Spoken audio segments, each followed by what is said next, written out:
what is membership? Membership is a subscription payment in exchange for exclusive content and community. It's, I want to pay you for the things you've done and for the things you're going to do.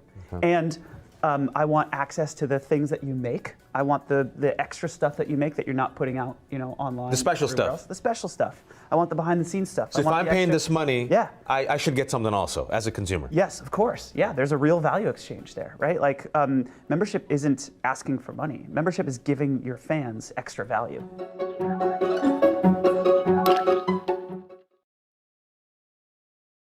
Hello, and welcome to Washington Post Live. I'm Dave Jorgensen, Senior Video Producer at The Washington Post. Today I'm joined by Jack Conte, co-founder and CEO of Patreon, to discuss the growth and future of the Creator Academy. The Creator Economy. But there might be an Academy lesson later, we'll see. Jack Conte, welcome. Thanks, Dave. Thanks for having me. Really excited to be here. Of course. I like the background. I hope we get some music from you later. We'll see what happens. Remember, we always want to hear, we always want to hear from you, our audience, so you can share your thoughts and questions for guests on Washington Post Live by tweeting at Post Live. So, Jack, before I get you to play the keyboard, let's start with some basics here. How would you describe the creator economy?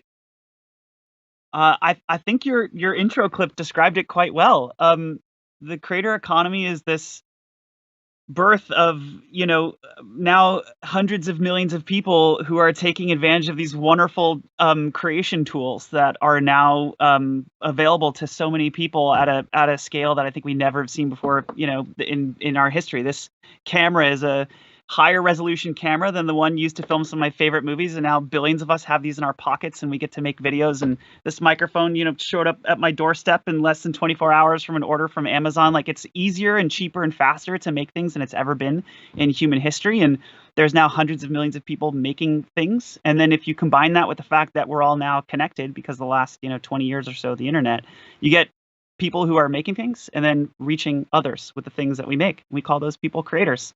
And it's gotten kind of a name for itself over the last year and a half. But the truth is, there's been many creator economies, over hundreds and hundreds of years as sort of different mediums have come to the forefront of creation.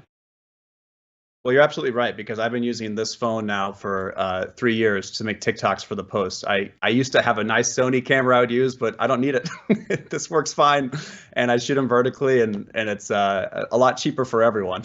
So, and by the way, your TikTok videos are incredible. I mean, you have an amazing TikTok game, and I saw that you have a book too on TikTok. So anyway, I'm following now. It's really wonderful what you're doing. That's very kind. Jack, I've done a few of these Washington Post Lives, and this is the first time anyone has any remote idea who I am. So you're already my favorite. I mean, the truth is, not that I'm trying to get on your good side here, but seriously, the videos are crushing. And the most recent one I thought was so funny about the founding fathers. And which amendment was that? Oh yeah, it was the first one. I was right. It's the first one. Just cutting and genius, and I'm a fan. I'm so glad you liked it, and I could talk about those for hours, but they're not paying me right now to do just that. Maybe later. But I'm glad you liked that one.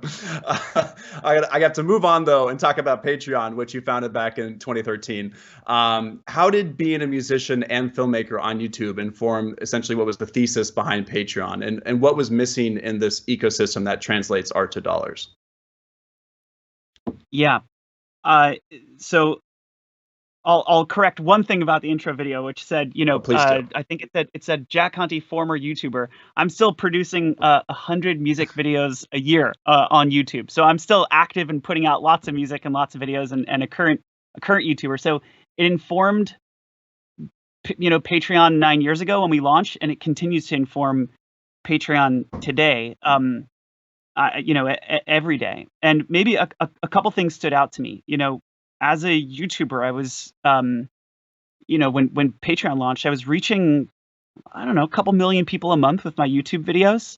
Had 100,000 subscribers on YouTube. That's like I'm not like PewDiePie. I'm not playing Staples Center, but 100,000 subscribers is a football stadium full of humans looking forward to my next thing. And I had this feeling that should be enough. Like, that should work. If I've got a football stadium full of people who want to see my next video, like, on what planet is that not enough?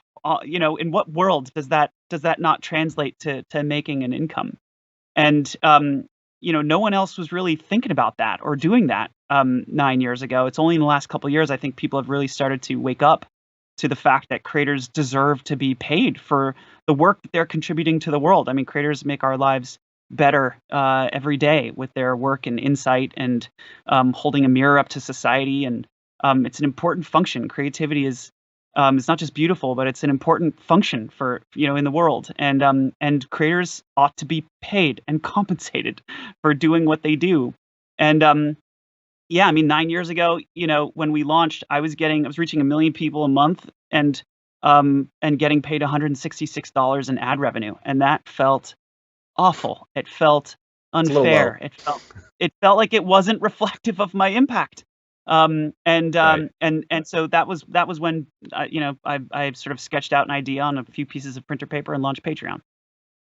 I have an extremely unimportant follow-up question. Did PewDiePie really play Staples Center, or is that? No, I don't think PewDiePie's ever played Staples Center, but maybe I should have said who's played Staples Center. Lady Gaga. There you go, Lady Gaga. Okay, there you go. No, all right. Okay, she's probably 5 years. I was just now. trying to imagine him like streaming a game in Staples. All right, cool. It's already in my head though, so it's never going away. Okay, let's follow. I got another one for you though. This is a real question. Patreon is home to over 250,000 creators, and they have earned 3.5 billion, much more than that measly, I think you said 166 you were getting earlier, from 8 million subscribers. Obviously, YouTube, TikTok, Instagram, they can all offer a lot more eyeballs. Is that the value proposition to artists? The consistent income that you're getting? That's a key thing for creative people. I mean, as a creator myself, 9 years ago, money was kind of coming in chunks. I would do a licensing deal and get a big chunk of money and then have to kind of make it last for however long until the next thing happened. But that's not how most of the world, operates. People who have jobs and who provide consistent value, get paid every month. Why shouldn't creators be paid every month? So yeah, that was absolutely a big piece of, what informed Patreon was the fact that subscription income just means reliability and predictability for creative people. So it means that that creators can have that ongoing living and plan and budget and forecast and better run their businesses. And you call Patreon itself a membership model. So can you elaborate more on what that means? Yeah, membership is actually quite a simple concept. There are like real world versions of memberships, but this category of membership to a creator is something that we've been working on now for 6-7 years, and essentially what that is a subscription payment in exchange for exclusive content and community. It allows a creator to run a subscription content and community service where they can give their fans extra content, extra access, a behind the scenes glimpse at what they do, some extra videos, some extra episodes, whatever it is that their fans want. And we provide the infrastructure to creative people to do that. So I use Patreon myself very specifically to follow a Survivor podcast. That's a very small group of very passionate fans, and it's really fun. So I have a pretty good sense of Patreon, but maybe for the viewers, you can give a sense of what it looks like inside Patreon in case they've never been.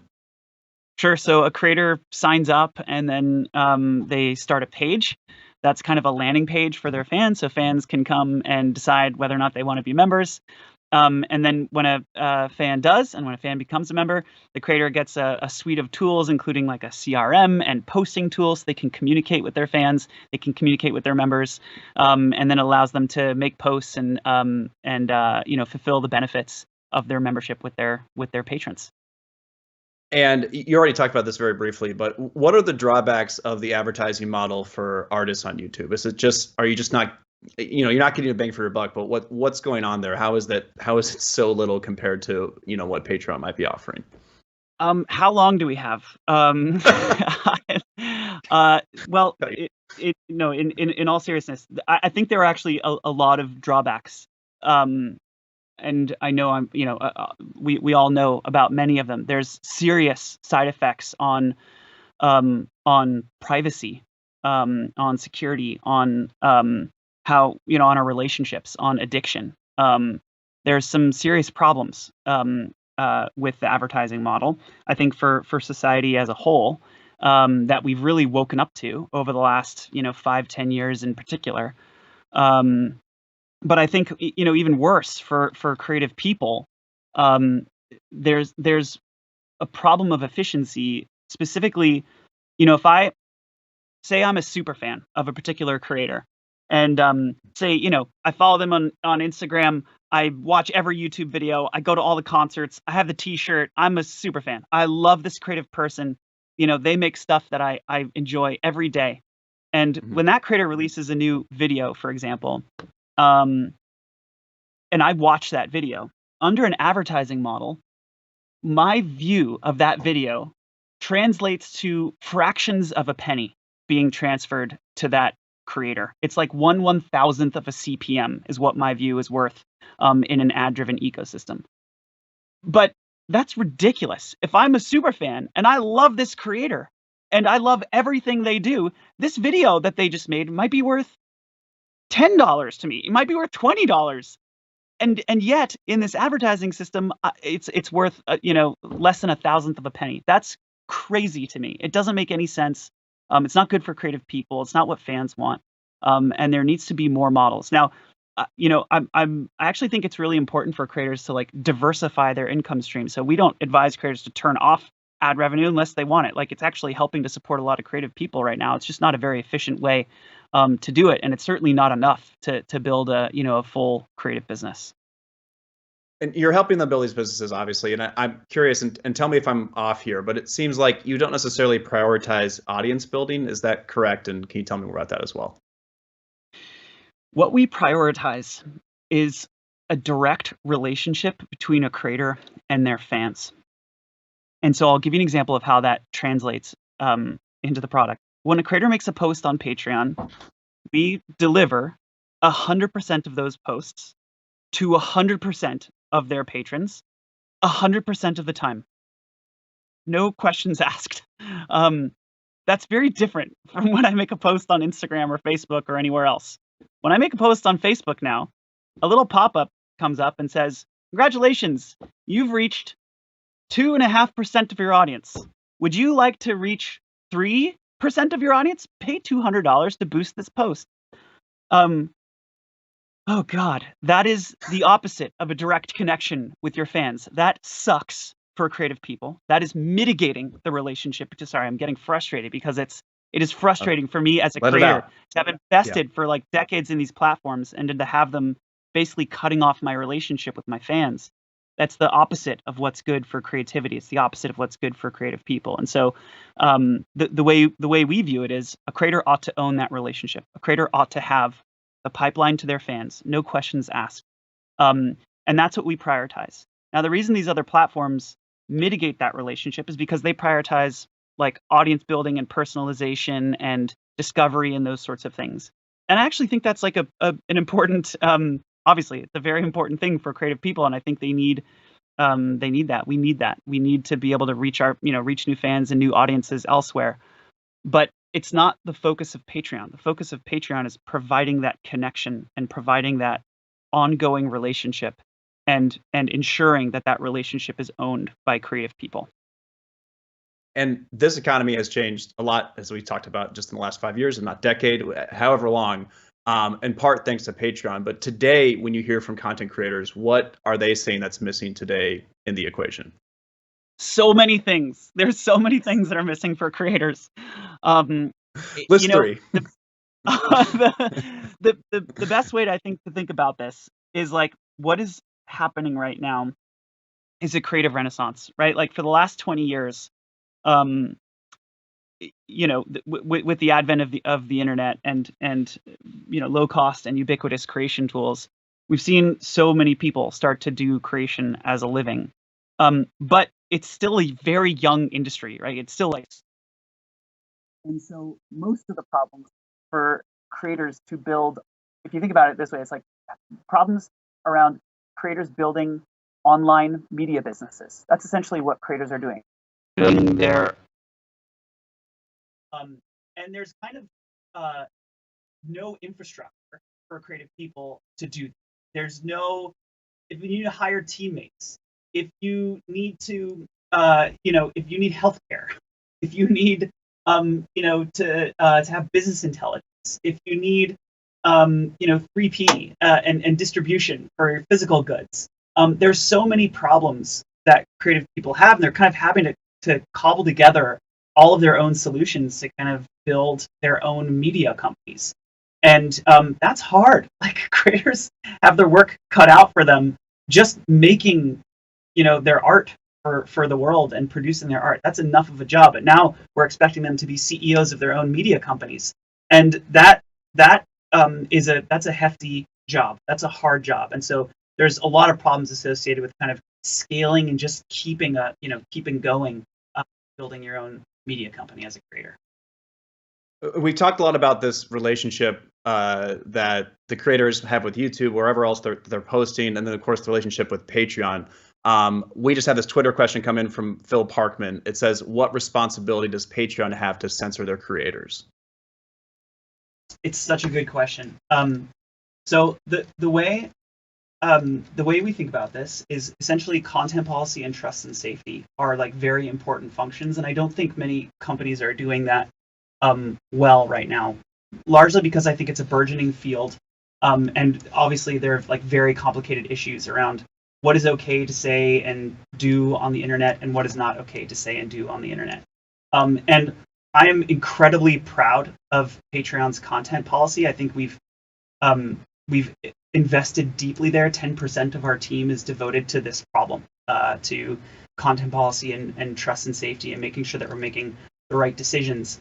And it's particularly important for Patreon because we're talking about a person's living here. So we don't take that responsibility lightly of having to remove somebody's Patreon page from the service, because again, this is a person's income, this is a person's livelihood.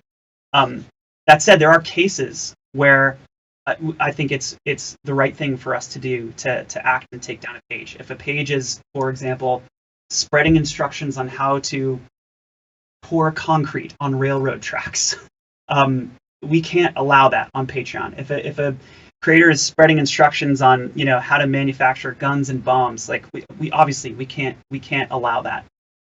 So we have a very thorough content policy that we've invested a lot in, and we it's a living, breathing field, so we're constantly iterating on it and adjusting it to make sure that we're keeping up with the pace of the internet and keeping up with the pace of culture. But it's a responsibility that we take, I guess, very seriously, because it's such an important problem, and I think getting it wrong in either direction has so many clear consequences. So we have to be really careful and thoughtful as we approach that question. Who at Patreon is arbitrating that? Like, who is kind of making these decisions about those policies? It's a team of people called our Trust and Safety Organization. Content policy team writes content policy, and those are experts in the internet and culture and policy and law and kind of what's happened over the last 10 years online with other companies. And then there's a team, that's the content policy team. Then there's a trust and safety team. The trust and safety team is responsible for enforcing the content policy. And it's those teammates that are making decisions about each piece of content on Patreon, proactively and then responsively as well. And that's a very hard job, right? Those teammates are constantly evaluating the edge and being exposed to sometimes very disturbing things that are on the internet. So I have a lot of respect for our teammates who are working in trust and safety. It's a really tough job, but it's that team that's enforcing the content policy. And you talked about sort of the flow of the internet and how fast it goes. I don't envy you trying to keep up.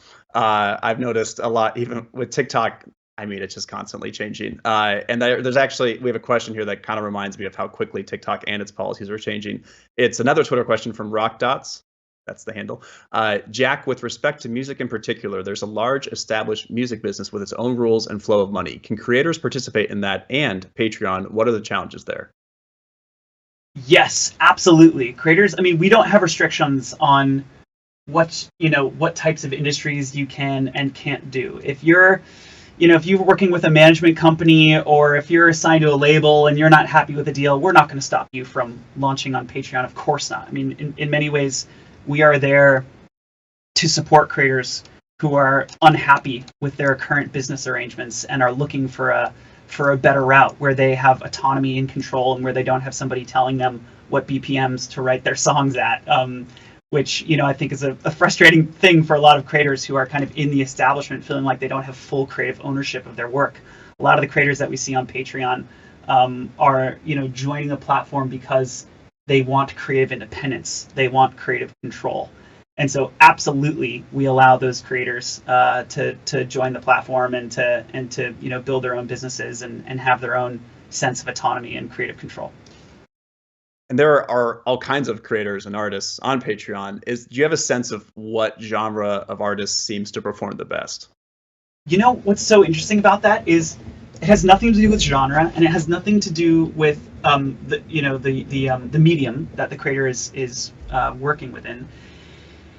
It is just how much do you love your fans and how much do your fans love you back. It really is that. And I know that's funny to say, but it's the truth. It's the truth. And we've seen that, there are some podcasters who just have this incredibly strong, tight relationship with their fans. And then there's some TikTok creators who have that, and there's some video creators who have that. And at the end of the day, it's that two-way street and that tight engagement and that feeling of mutual love that is kind of a predictor of a creator doing well on the platform. I think that's absolutely right. That rings true with my experience. We have something we call the Washington Post TikTok cinematic universe, which is just basically that there are Easter eggs and inside jokes in every TikTok that are referencing something from 50 TikToks ago. And that community building seems to be what works more than anything else. For sure. That's such a good idea. Yeah, I can imagine people seeing that and feeling like they're a part of it and feeling like they're along for the journey.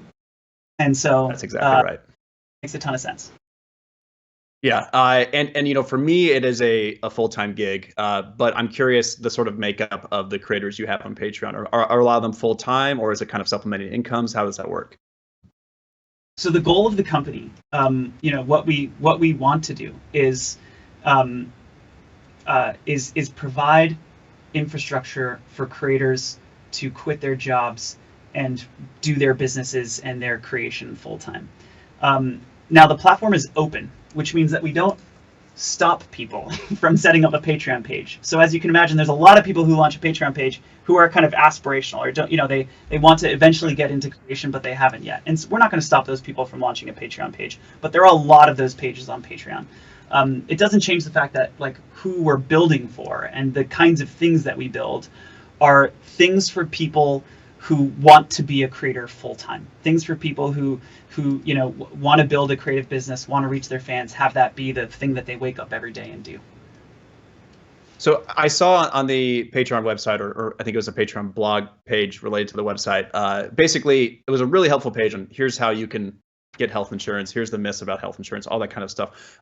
For the people that are full-time using Patreon for their full-time income, is there any consideration by Patreon that you might actually have access to healthcare provided by Patreon?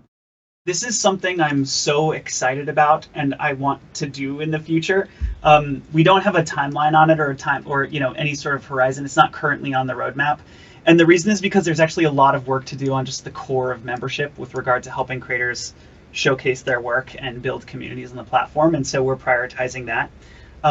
But gosh, I want a world where, where creators don't have to choose between, benefits and the steady desk job, or full-time creation. And so, yeah, whether we kind of build it natively or partner to make sure that it happens, it is something that I'm really excited about. And yeah, that's, you mentioned problems previously. I mean, quitting the job where you have the benefits and the, and healthcare and retirement and savings and all those sorts of things, that's a hard thing to do. And so, yeah, I absolutely want to solve that for creative people at some point.